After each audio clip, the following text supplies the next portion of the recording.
Minta siapa? សួស្តីប្រិយមិត្តពុកម៉ែបងប្អូនទាំងអស់គ្នាសូមស្វាគមន៍មកកាន់ Channel អាកំបាំងយប់នេះនៅក្នុងសប្តាហ៍នេះខ្ញុំទទួលបាននៅរឿងរ៉ាវមួយអំពីប្រិយមិត្តរបស់យើងម្នាក់ដែលគាត់មានឈ្មោះថាបងមេងរឿងរ៉ាវរបស់បងមេងនេះគឺមានព្រឹត្តិការណ៍និងរាត្រីព្រឺព្រួយរន្ធត់ផ្សេងៗនឹងជាច្រើននៅក្នុងស្រុកភូមិរបស់គាត់ហើយតាំងពីមានរឿងហេតុគ្រោះថ្នាក់ចរាចរណ៍ឡាបានរអិលមកកិនបងស្រីម្នាក់ឈ្មោះថាជាមីនឹងស្លាប់រឿងហេតុដែលបានកើតឡើងនៅក្នុងស្រុកភូមិរបស់គាត់ហ្នឹងក៏កើតឡើងជាបន្តបន្ទាប់ចឹងទៅចឹងទេមិនចង់បង្ហើបនៅរឿងរ៉ាវច្រើននៅដើមវីដេអូខ្ញុំក៏សូមនាំអារម្មណ៍ប្រិយមិត្តពុកម៉ែបងប្អូនទាំងអស់គ្នានឹងចូលទៅទស្សនាតាមដានស្ដាប់នៅរឿងរ៉ាវពេញរបស់បងមេងជាមួយខ្ញុំបាទនឹងទាំងអស់គ្នា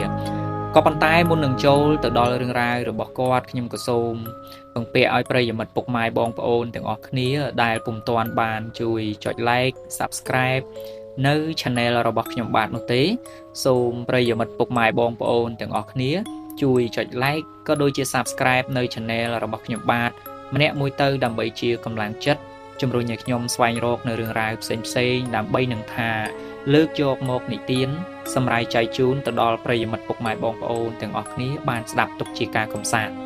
ចឹងទេកុំឲ្យបែកអូហូស្ទឹងវែងឆ្ងាយច្រើនកុំឲ្យពុកម៉ែបងប្អូនទាំងអស់គ្នាចាំយូរផងនោះសូមអញ្ជើញប្រិយមិត្តពុកម៉ែបងប្អូនទាំងអស់គ្នាទៅ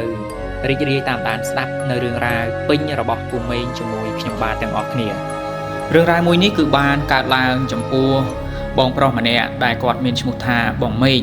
កាលពីដើមវីដេអូនោះខ្ញុំហៅគាត់ថាពូមេងដោយសារតែរឿងរ៉ាវមួយនេះគឺបានកើតឡើងកាលពីជាង40ឆ្នាំមុនឥឡូវនេះពូមេងគាត់មានអាយុជាង50ឆ្នាំទៅហើយអញ្ចឹងទេដើម្បីងាយស្រួលហៅក៏ដូចជាហៅឲ្យត្រូវទៅតាមសម័យកាលខ្ញុំសូមហៅគាត់ថាបងមេងទៅចោះរឿងរ៉ាវមួយនេះកើតឡើងនៅក្នុងភូមិមួយដែលស្ថិតនៅក្នុងខេត្តរតនគិរីបងមេងគាត់ថាកាលនោះស្រុកភូមិរបស់គាត់នឹងពុំទាន់មានការរីកចម្រើនខ្លាំងកកកអីនោះទេ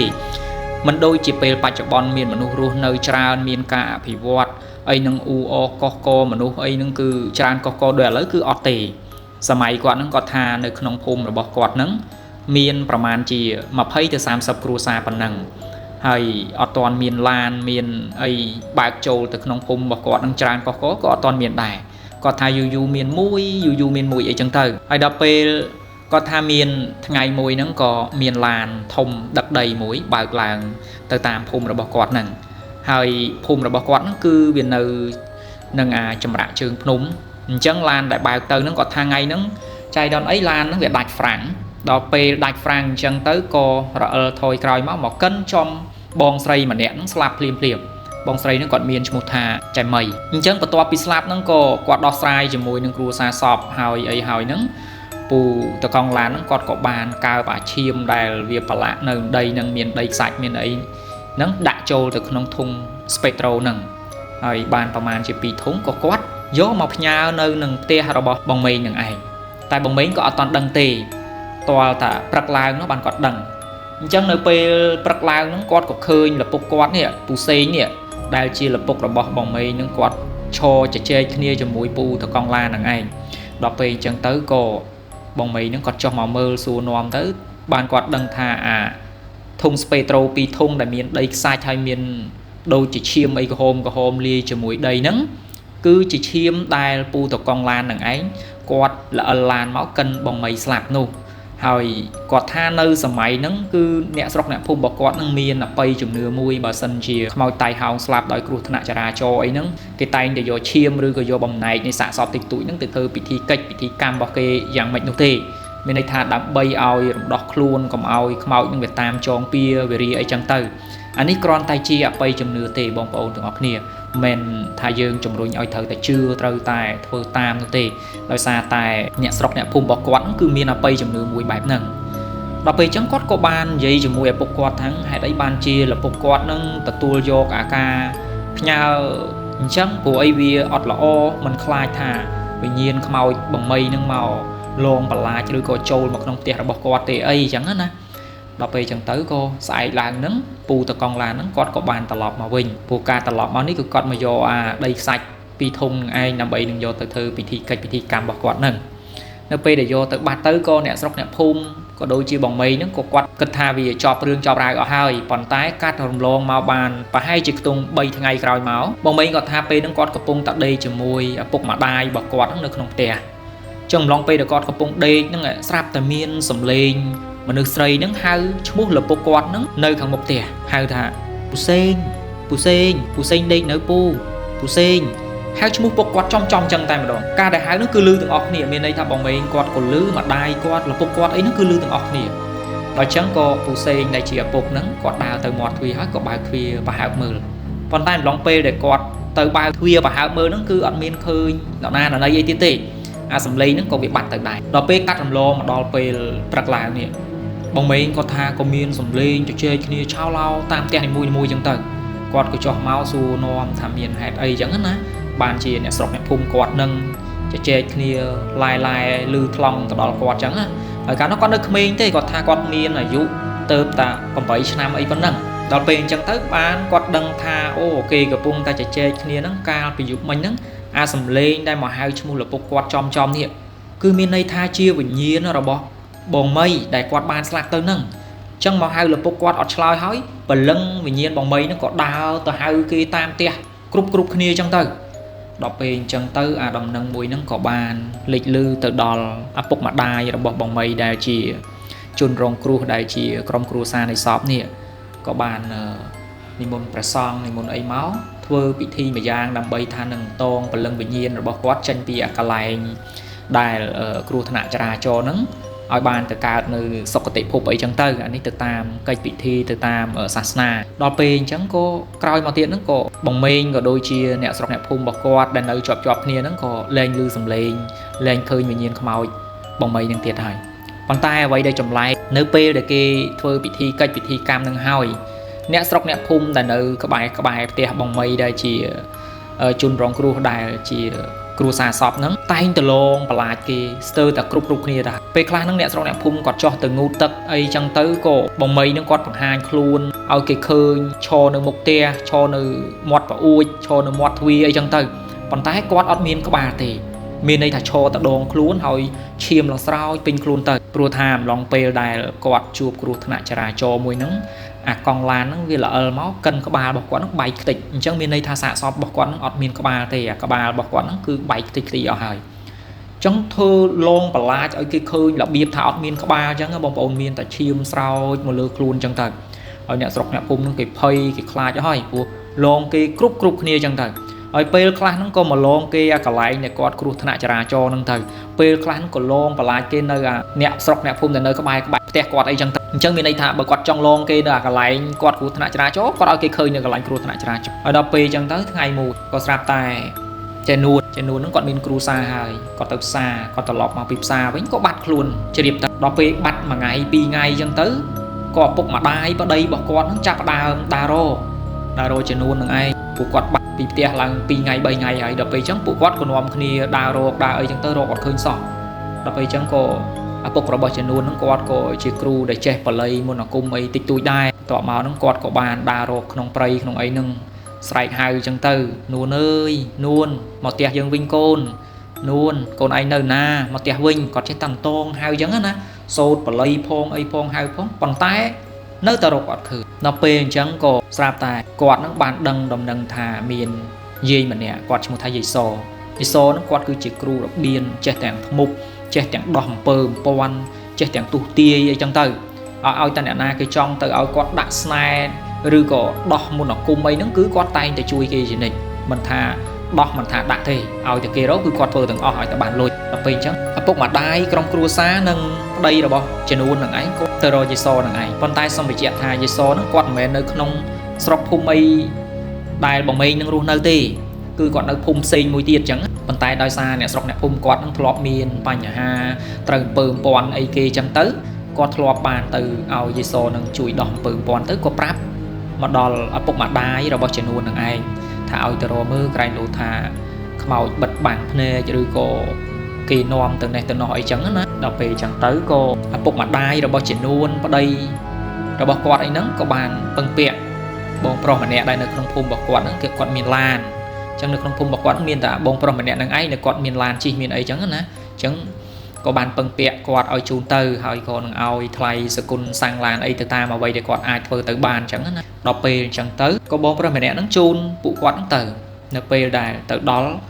có bàn ao gì nuôn nó chui mơ thà con say bọc quạt nơi na nơi này ao gì nuôn nó còn mà mơ mịt này mơ hỏi bà sân chỉ con nơi ruột tê có xô mọi con quạt nó vơi từ lọp một tia vinh ao tay gì nuôn nó chui quạt bán miền này thà tuaออกประมาณก็ได้ก็กอดเห็นจำหน่ายได้เราเป็นจังก็ยังนูนกอดกุยเธอพิธีกัดบอกกอดสมาธิสมังสมาธิมาสตูก่อยเมาtớiก็กอดปราบธาจะนูนนั่นคือกิโยเตอร์หาจังเนี่ยได้โยเตอร์นั่นคือเชี่ยปลังวิญญาณขมอยตายหาวติก่อนตะลือปนนั้นก็ได้จะนูนนั่งอาปกมาได้เราบอกกอดดังเพลียมทักเมียนขมอยปีนาเตเมียนแต่ขมอยมีไม่ดังไงกอดหามีไม่อย่างไงเดี๋ยวซาแต่กอดคังยังนะเนยมันเนยเมาหลุดบวงกนกอดเอาเคลียร์ชายปีครูซาไอ้จังอะเราไปจังเต๋อก็ได้เจนูนนึงปกมาได้เราบอกเจนูนนั้นบ้านยีจมวยยีโซธาบ่ายีจุยบ้านอาจนวมโกนกอดตลอดมาวิ่งบ้านเนี่ยตัวใบถ้าออกประมาณก็กอดเฮียนได้เราไปจังเต๋อก็ยีโซนปรับปุกกอดเอามาเตะวิ่งซันเตอร์จุบนั้นมองดอกปียุบจำเมื่อเบอร์ซันเจียเคยเจนูนมาวิ่งเมียนในท่าเกดดอกเลยกอดมาวิ่งใหญ่ตายบาสันจีอัดคืนตลอดมาวิ่งเต้เตยรองจำเปิลไงกล่าวปนตายตรองทามีนชีวิตมาวิ่งหรือโกอย่างนาไอ้นุกอดอัดเห็นสัญญาเตยอัมเปิลไงกล่าวเนี่ยนะปนตายบาสันจีขนมยุบนั่งคืนจะนูนมาวิ่งเป็นในทากอดอาร์รูเรียนมีนชีวิตเกดดอกเลยกอดมาวิ่งเราเป็นจังโกยิโซน้องปราบตีธาเนเปเดกอดเฟอร์ดำนาตลอดมาเตะวิ่งนั่งอ่ะตัวใบถักคืนไอ้เนตามเพลย์ก็ได้กอมงี้มือไอ้ซอหอยกอมชุบลานกอมจอกมือไอ้ซอเจ้าตาบายเตอเราไปจังก็ปุกอดเจ้าต่างงูก็บาโยลโปรมาจังเตอการทำล้อเนเปได้ปุกอดบานเวลตลอดปีเตจิโซได้จิกรูมุนกุมมาวันนี้เนเปได้กอดบานเปียกระดาษเพลย์ก็ท่าเพลย์ปีพุ่มใหญ่โซมาเปียกอดสมัยนั้นสัตว์ปลายมีนแต่เพลย์ลุมมาจังตึกบานเอาปลายค้างแล้วก็เหมือนมีนเตียกเกนเลยตามดองเพลย์ได้สมัยนั้นนู่นพวกท่ากัดมือแต่พุ่มกอดมุ้ยมีนแต่มาเพลย์แต่สามสับครูซาอีกเป็นหนึ่งจังในตามดองเพลย์นั่นคือวิสงัดเมนเทนปนตายเนเปได้กอดบายมาดอลอากาไลเจไม่กอดครูธนาจราจรลานกันสลับเดียก็สลับแต่เมียนสัตว์ก็ไอมวยอย่างทมปะปนนาในฮาวกัดที่มุกลานกอดฮาวจ่อฮาวหลังฮาวจ่อฮาวหลังก็ท่าจำไลเมนเทนเนเปได้วิฮาวจ่อฮาวหลังก็สลับตามมาสตูโกยเมาวิฮาวมาบกอากาจ่อลานเป็นมุกมันพึ่งtới cô viเตี้ยเติมมาค้างเพลย์เติมไปนั่งก็ปุกกอดต่างออกนี้น้องนี้ก็เล็กมือโขยปนตายอมลองเปย์ได้ปุกกอดต่างออกนี้ก็เล็กมือโขยนึงอดเมียนเคยสัตว์ไอไอนึงเตี้ยแหละในกระดาษเพลย์หรือก็ในเกมเพลย์ไอเตตื้อแต่เตสะอาดให้อากาเจาะลานแต่วิฮามาบกบันมันนี้ก่อนเมียนปละก่อนเมียนโกดไออะไรบองโอนสมัยมือกำทาลาวยืงสัตว์โตสมบัยแต่สัตว์จ้าได้มันทมปะปนไอก็ได้แต่หาบกก็วิมีนสนามปละไอหรือก็โกดไอติดตัวได้ปนใต้นี่ก็ทักไอปะปนนาเลยหาบกซึ่งทางใบก็เจาะกอดโจลมาขนมนะปนใต้อดเมียนบานไอติดตัวสอบ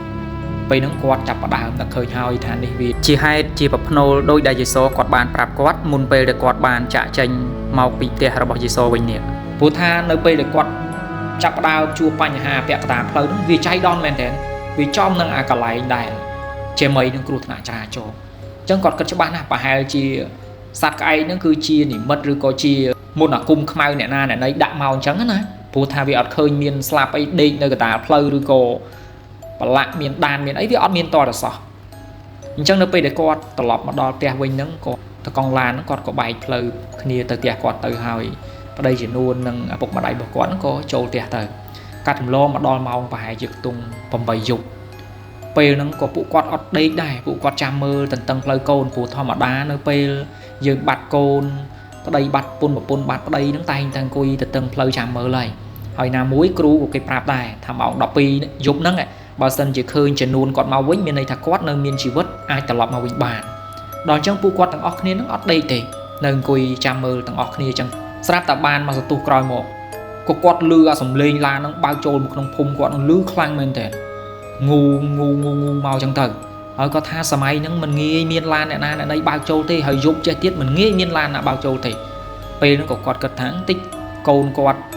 จะนูนนั่งชีลานจมูกเกจมูกไอเมาไอจังเต๋อนะดอกเปจังเต๋อกอดลือสมเลงจังเต๋อกอดก็นอมขึ้นชอรถเตมือ នៅពេលដែលពួកគាត់ចុះរត់ទៅមើលអាកន្លែងសំឡេងដែលគាត់បានឮហ្នឹងនៅពេលដែលគាត់ទៅដល់គាត់ថាស្ងាត់ជ្រាបអត់មានសំឡេងហើយក៏អត់មានមនុស្សណាឯដើរកាត់តាមហ្នឹងដែរអញ្ចឹងគាត់ច្បាស់ថាប្រហែលជាខ្មោចជាមីហ្នឹងនិមិត្តឬក៏លងបន្លាចពួកគាត់ហើយដល់ពេលអញ្ចឹងពួកគាត់ក៏វិលត្រឡប់មកវិញអំឡុងពេលដែលពួកគាត់ដើរត្រឡប់មកផ្ទះនេះវិញក៏ពួកគាត់ស្រាប់តែឃើញសមោលខ្មៅឈរនៅនឹងអាវេរងដាផ្ទះរបស់គាត់ហ្នឹងពីព្រោះថាផ្ទះរបស់គាត់ហ្នឹងគឺជាផ្ទះឈើណាអញ្ចឹងខាងក្រោមលហោលហេវនៅខាងលើផ្ទះហ្នឹងគេក៏ធ្វើវេរងដាតតាក់មកមុខអញ្ចឹងទៅអាចឈរអាចអង្គុយលេងបានពួកគាត់ទាំងអស់គ្នាហ្នឹងក៏ឃើញសមោលខ្មៅស្ទង់ហ្នឹងឈរនៅវេរងដាដល់ពេលអញ្ចឹងពួកគាត់ក៏នាំគ្នាឡើងទៅមើលនៅពេលដែលពួកគាត់ឡើងទៅមើលបានគាត់ដឹងថាសមោលខ្មៅដែលឈរហ្នឹងគឺជាចំនួនកូនស្រីរបស់គាត់ហើយគាត់អត់ដឹងថាចំនួនហ្នឹងដើរមកពីពេលណា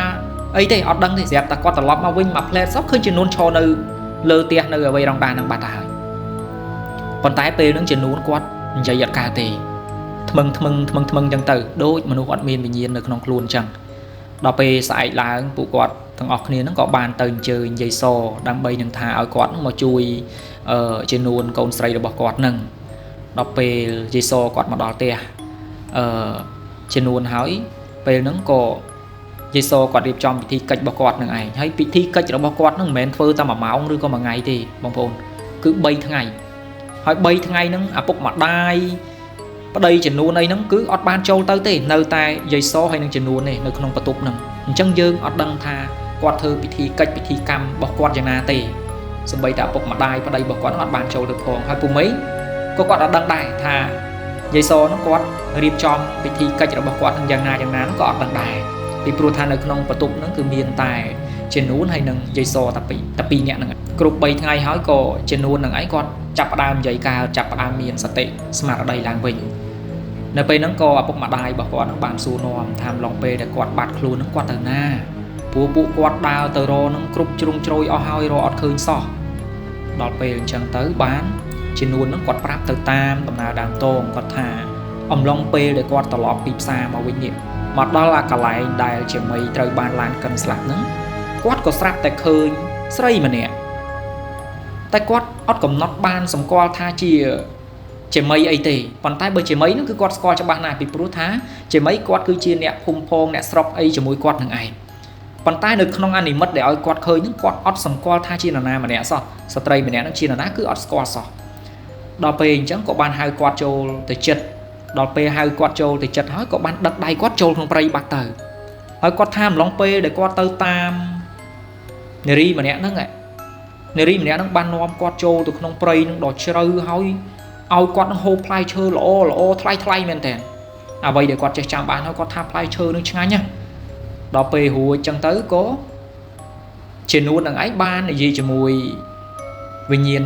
ស្រីម្នាក់នឹងឯងថាសុំទៅផ្ទះហើយដល់ម៉ោងទៅផ្ទះដល់អីចឹងហើយទៅក៏ស្ត្រីម្នាក់ហ្នឹងមកជាមួយជានួនដែរគាត់អត់បដិសេធអត់មានថាអីទេមកជាមួយដែរអំឡុងពេលដែលគាត់មកដល់មុខផ្ទះនេះជានួនគាត់ថាឃើញឪពុកម្ដាយរបស់គាត់ឃើញប្តីរបស់គាត់នឹងឆោឡោរត់ដើររកគាត់អីចឹងទៅប៉ុន្តែពួកគាត់ទាំងអស់គ្នានោះមើលអត់ឃើញជានួនទេពេលហ្នឹងជានួនគាត់ថាគាត់បំរុងថានឹងស្រែកហៅឪពុកម្ដាយប្តីរបស់គាត់ហើយស្រាប់តែស្ត្រីម្នាក់ហ្នឹងនារីម្នាក់ហ្នឹងគាត់ក៏យកដៃហ្នឹងមកខ្ទប់មាត់ជានួនបន្ទាប់ពីខ្ទប់មាត់ហើយគាត់ថាគាត់និយាយលែងកើតបដ ாய் និយាយអត់ចេញសោះពេលហ្នឹងខ្លួនប្រាណរបស់គាត់ហ្នឹងគឺបជាលែងបានហើយអញ្ចឹងនារីម្នាក់ហ្នឹងបជាឲ្យធ្វើអីគឺគាត់ធ្វើហ្នឹងបន្ទាប់មកក៏គាត់ហើយនឹងនារីម្នាក់ហ្នឹងបានឡើងមកលើផ្ទះហើយក៏ចូលទៅក្នុងបន្ទប់ដល់ចូលទៅក្នុងបន្ទប់ក៏នារីម្នាក់ហ្នឹងឲ្យជានួនហ្នឹងចូលទៅដេកនៅខាងក្រោមគ្រែនោះខាងក្រោមគ្រែដែលគាត់ដេកជាមួយប្តីគាត់ហើយវិញ្ញាណស្រីម្នាក់ហ្នឹងក៏ទៅដេកសងំនៅក្រោមគ្រែហ្នឹងជាមួយនឹងជានួនហ្នឹងឯងហើយពេលហ្នឹងជានួនគាត់ថាគាត់ឃើញគ្រប់សកម្មភាពទាំងអស់ទាំងប្តីគាត់ម្ដាយគាត់ដើររកគាត់ក្នុងផ្ទះហើយនឹងឃើញទាំងអស់ប៉ុន្តែគាត់កម្រើកខ្លួនអត់បានគាត់និយាយអត់បានព្រោះថាវិញ្ញាណខ្មោចជាមីនឹងឯងបានបិទមាត់បិទកឲ្យគាត់និយាយឡើងកើតអញ្ចឹងរហូតទៅដល់ម្ដាយឪពុករបស់គាត់នេះបានទៅរកយាយសដើម្បីឲ្យជួយប្រមាលមើលជួយ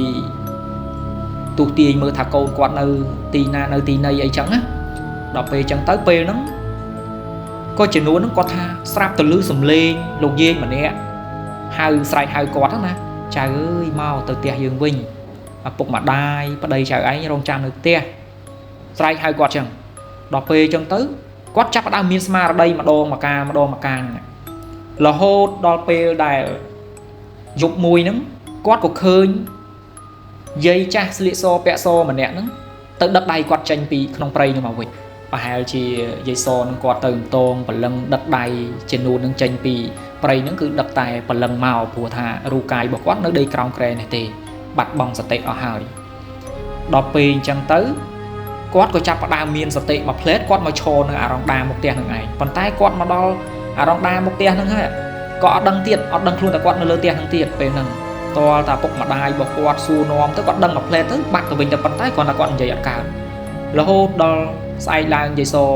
ក៏ត្រូវបានឪពុកម្ដាយរបស់គាត់ទៅអញ្ជើញយាយសមកធ្វើពិធីកិច្ចពិធីកម្មជួយចំនួននេះបានចំនួនហ្នឹងបានធូរបន្តិចម្ដងរហូតដល់គាត់បាននិយាយស្ដីការធម្មតាវិញហ្នឹងហើយបន្ទាប់មកទៀតហ្នឹងក៏អ្នកស្រុកអ្នកភូមិហ្នឹងបានអញ្ជើញយាយសហ្នឹងឲ្យធ្វើម៉េចក៏ដោយឲ្យព្រលឹងវិញ្ញាណខ្មោចតៃហោងរបស់ចេមីហ្នឹងចេញពីស្រុកភូមិរបស់គាត់ទៅទោះបីធ្វើដោយវិធីយ៉ាងណាក៏ដោយព្រោះថាព្រលឹងខ្មោចចេមីហ្នឹងលងគេមែនតើមិនលងតែបងមេងឬក៏អ្នកស្រុកអ្នកភូមិបងមេងសំបីតែអ្នកស្រុកអ្នកភូមិផ្សេងដែលគេឆ្លងកាត់តាមហ្នឹងក៏ព្រលឹងខ្មោចចេមីហ្នឹងតែងតែលងបន្លាចឲ្យគេឃើញដែរបាទការលងបន្លាចរបស់គាត់គឺសាហាវមែនតើមានច្រើនសពបែបយ៉ាងប៉ុន្តែភាគច្រើនដែលគាត់លងបង្ហាញឲ្យគេឃើញហ្នឹងគឺគាត់អត់មានក្បាលទេមានតែធឹមកកដងខ្លួនមកក្រោមអញ្ចឹងទៅដងខ្លួនគាត់ប្រឡាក់សើតតែឈាមអញ្ចឹងទៅដោយសារតែគាត់ស្លាប់ដោយគ្រោះថ្នាក់ចរាចរណ៍អញ្ចឹងឡានកិនបែកក្បាលគាត់ខ្ទេចអញ្ចឹងទៅខ្ទាតឈាមប្រឡាក់ពេញខ្លួនអញ្ចឹងទៅប៉ុន្តែយាយសគាត់អត់ទទួលភារៈនឹងទេហើយក៏យើងអត់ដឹងថាហេតុអីបានជាយាយសគាត់អត់ទទួលកំចាយព្រលឹងឬក៏ចាប់ព្រលឹងខ្មោចវិញ្ញាណតៃហោងរបស់ចមីនឹងទៅឲ្យចាក់ចេញអំពីស្រុកភូមិរបស់គាត់ណាអញ្ចឹងយាយសគាត់បដិសេធគាត់អត់ធ្វើនៅពិធីកិច្ចកម្មនឹងមួយទេគាត់ក៏បានទៅភូមិរបស់គាត់វិញទៅបន្ទាប់មកក៏ចំនួនគាត់ក៏បានធូរស្រាលបន្តិចម្ដងរហូតដល់ជាកាត់រំលងបានមកដល់ប្រហែលជាខ្ទង់2ខែក្រោយមកហ្នឹងក៏ស្រាប់តែមានប្រសង់ទូដងមួយព្រះអង្គមិនដឹងថាលោកនិមន្តមកពីទីណាទេក៏លោកនិមន្តមកកាន់ភូមិបងមេងនឹងឯងហើយក៏ចូលមកផ្ទះបងមេងនឹងជួបជាមួយនឹងពូសេងដែលជាឪពុករបស់បងមេងហ្នឹងហើយពូសេងគាត់ក៏បានសួរនាំទូលពិតលោកថាព្រះអង្គនិមន្តមកពីណាអីពីណីអញ្ចឹងណាហើយនិមន្តមកភូមិគាត់ហ្នឹងមានកិច្ចការអីអញ្ចឹងទៅព្រះសង្ឃក៏លោកមានសង្ឃដីកាថាលោកនិមន្តមកនេះគឺមកជួយអ្នកស្រុកអ្នកភូមិរបស់ពូមេងនឹងឯងព្រោះដោយសារតែអ្នកស្រុកអ្នកភូមិពូមេងមួយចំនួនហ្នឹងគាត់នៅអត់បានទេគាត់ចម្លៀសខ្លួនលុកដីលុកធ្លីចេញពីស្រុកភូមិហ្នឹងទៅនៅស្រុកភូមិផ្សេងទៅដោយសារតែវិញ្ញាណខ្មោចចេមីហ្នឹងគឺលងបន្លាចគេខ្លាំងពេករហូតដល់ធ្វើទៅឲ្យគេនៅអត់បានណាដល់ពេលអញ្ចឹងទៅក៏ព្រះសង្ឃលោកមានសង្ឃដីកាបែបហ្នឹងថាមកជួយអ្នកស្រុកអ្នកភូមិរបស់ពូមេងនឹងឯងដោយសារតែលោកដឹងអំពីវិញ្ញាណអាក្រក់មួយដែលមកសន្ធិដ្ឋនៅក្នុងភូមិហ្នឹងណាហើយវិញ្ញាណហ្នឹងគឺអត់ទាន់ទៅណាទេហើយអ្នកស្រុកអ្នកភូមិហ្នឹងតែងតែមានការផិតភ័យខ្លាចចំពោះវិញ្ញាណហ្នឹងខ្លាំងមែនទែនគ្រាន់តែលោកមានប្រសង្ឃដីកាដូចនេះពូសេងដែលជាឪពុករបស់បងមេងហ្នឹងគាត់ដឹងភ្លាមដល់ពេលអញ្ចឹងទៅក៏ប្រសង្ឃលោកសួរថាកន្លែងដែលចេមីស្លាប់ហ្នឹងនៅម្ដុំណាឲ្យនាំលោកទៅដើម្បីនឹងថាលោកទៅធ្វើពិធីកម្មរំដោះឲ្យព្រលឹងវិញ្ញាណរបស់ខ្មោចចេមីនឹងទៅកាន់សុគតិភពយ៉ាងណាគឺទៅតាមពិធីកម្មដែលលោកតែងធ្វើអញ្ចឹងណាដល់ពេលអញ្ចឹងក៏ពូសេងបាននាំប្រសង់ទៅកន្លែងដែលចេមីហ្នឹងស្លាប់នៅពេលដែលលោកទៅដល់លោកក៏ចាប់ផ្ដើមសូត្រមន្តគាថារបស់លោកមួយសន្ទុះក្រោយមកហ្នឹងក៏លោកវិលត្រឡប់មកវិញជួបជាមួយនឹងពូសេងហើយពូសេងគាត់ក៏បានសួរលោកទៀតថាព្រលឹងខ្មោចចេមីហ្នឹងបានចេញពីភូមិឬក៏ចេញពីកន្លែងហ្នឹងនៅលោកក៏មានប្រសងកដីកាថានៅទេញោមប៉ុន្តែព្រលឹងហ្នឹងគេមិននៅទេគេនឹងទៅប៉ុន្តែការទៅរបស់គេហ្នឹងទាល់តែមានការដោះដូរឲ្យតែមានការដោះដូរព្រលឹងវិញ្ញាណខ្មោចញោមស្រីហ្នឹងគេនឹងទៅកាន់សុគតិភពហើយដល់ពេលអញ្ចឹងទៅក៏លោកមានប្រសងកដីកាថាប៉ុណ្្នឹងហើយអីហើយក៏លោកនិមន្តចេញបាត់ទៅកាត់រំលងមកប្រហែលជាខ្ទង់3ថ្ងៃក្រោយបងមេងគាត់ថាមានឡានមកគ្រួសារបើកមកភូមិរបស់គាត់ហ្នឹងឯងប៉ុន្តែមកដល់អាកន្លែងដែលជាមីគាត់ស្លាប់ហ្នឹងអាឡានហ្នឹងមិនដឹងថាជាយ៉ាងម៉េចក៏ស្រាប់តែកលាប់ធ្លាក់ទៅអាចរៈភ្នំហ្នឹងស្លាប់មួយគ្រូហើយនៅក្នុងឡានហ្នឹងគឺមានសមាជិក4នាក់អញ្ចឹងសមាជិក4នាក់ហ្នឹងគឺស្លាប់ទាំងអស់អត់មាននរណាមួយរស់ទេដល់ពេលអញ្ចឹងទៅបន្ទាប់ពីក្រុមគ្រួសារមួយឡានហ្នឹងបានស្លាប់បាត់បង់ជីវិតទៅក៏ខាង សមត្ថកិច្ចក៏ខាងប៉ូលីសពេទ្យអីគេនឹងមកធ្វើកសលវិច័យ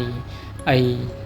ហើយក៏ដឹងថាតាមពិតទៅឡានហ្នឹងគឺគាត់គ្រោះថ្នាក់ចរាចរណ៍ដោយខ្លួនឯងមិនមានអ្នកណាបង្កអីចឹងទេបន្ទាប់មកក៏គេយកសាកសពយកអាឡានដែលខ្ទេចនឹងដឹកចេញពីកន្លែងភូមិគាត់ទៅកាត់រំលងមកបានប្រហែលជាខ្ទង់មួយសប្តាហ៍ក្រោយអ្នកស្រុកអ្នកភូមិរបស់គាត់ហ្នឹងក៏លែងជួបព្រលឹងវិញ្ញាណខ្មោចតៃហោងរបស់ចមីនឹងទៀតហើយចឹងហើយបានគាត់នឹកឃើញថាអូអញ្ចឹងតាមពិតទៅអ្នកដែលស្លាប់4នាក់នេះគឺជាការដោះដូររវាងវិញ្ញាណតៃហោងរបស់ចមីនិងអ្នកដែលស្លាប់បន្ទាប់នេះហើយចឹងនេះគឺជារឿងរ៉ាវមួយដែលបានកើតឡើងនៅក្នុងស្រុកភូមិរបស់បងមេងហើយបងមេងគាត់ថារឿងនេះគឺជារឿងមួយពិតជាក់ស្ដែងដែលបានកើតឡើងចំពោះគាត់ផ្ទាល់ចំពោះអ្នកស្រុកអ្នកភូមិរបស់គាត់កាលពីជាង40ឆ្នាំមុនអូខេប្រិយមិត្តពុកម៉ែបងប្អូនអ្នកនរគ្នានៅក្នុងថ្ងៃនេះគឺយើងមានរឿងរ៉ាវតែប៉ុណ្្នឹងឯងអញ្ចឹងសង្ឃឹមថាប្រិយមិត្តពុកម៉ែបងប្អូនទាំងអស់គ្នានឹងចូលចិត្តហើយយើងនឹងជួបគ្នានៅវីដេអូជាបន្តបន្ទាប់ជាចុងក្រោយខ្ញុំក៏សូមជូនពរប្រិយមិត្តពុកម៉ែបងប្អូនទាំងអស់គ្នាមានសុខភាពល្អធ្វើដំណើរទៅទីចិត្តទីឆ្ងាយប្រកបដោយសុខសុវត្ថិភាពគ្រប់ពេលវេលាសូមអរគុណ